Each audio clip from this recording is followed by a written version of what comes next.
la responsabilité et la perception dans la communauté. Voix posée pause après chaque phrase importante.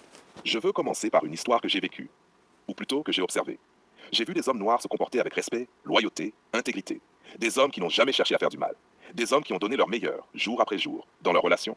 Pourtant, malgré tout, certaines femmes ont critiqué. Elles ont jugé, elles ont rejeté. Comme si chaque homme portait sur ses épaules le poids des erreurs passées de la communauté. Et là, je me suis demandé, pourquoi? Pourquoi confondre l'histoire familiale avec le présent?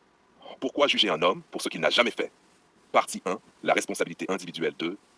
Un homme, un vrai homme, ne peut pas être tenu responsable des blessures que votre père a causées. Si votre père a trahi, a blessé, a manqué à son devoir, ce n'est pas votre partenaire actuel qui doit payer pour cela. Et pourtant, combien d'hommes souffrent de cette injustice?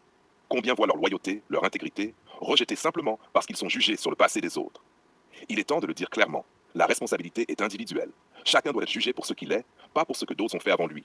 J'ai vu trop de fils, trop d'hommes, brisés, non pas par leurs propres erreurs, mais par des projections injustes.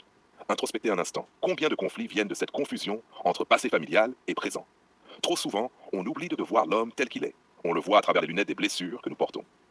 Partie 2. L'impact des femmes sur la communauté. Observons une réalité, parfois dure à entendre. Certaines femmes ont un impact puissant sur la communauté. Leurs choix, leurs jugements, leurs attentes façonnent les perceptions et les comportements des hommes autour d'elle. Quand une femme attend de l'homme qu'il répare les blessures d'hommes qui l'ont précédée, elle crée une pression immense. Elle transforme la loyauté et l'intégrité en un test impossible à réussir. Conséquence, les jeunes hommes perdent confiance. Les modèles de masculinité disparaissent. La communauté souffre. Alors oui, parfois, la faute n'est pas dans l'homme. Parfois, elle est dans ce poids invisible que l'on impose à celui qui essaie simplement d'être juste. Partie 3, héritage familial versus responsabilités personnelles. Réfléchissons. Le traumatisme familial est réel. Il existe. Mais le confondre avec la responsabilité personnelle est une erreur fatale. Si votre mère a été blessée, si votre père a échoué, cela ne signifie pas que chaque homme que vous rencontrerez doit être tenu pour responsable. Imaginez l'injustice. Jugez quelqu'un pour des erreurs qu'il n'a jamais commises. Imaginez la douleur silencieuse de ces hommes qui donnent tout et qui sont rejetés pour des fautes qu'ils n'ont jamais commises.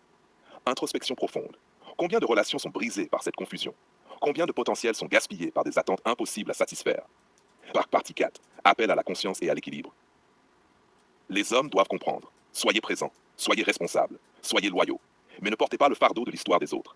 Les femmes doivent comprendre, reconnaissez les efforts, reconnaissez la loyauté. Ne confondez pas réparation et amour.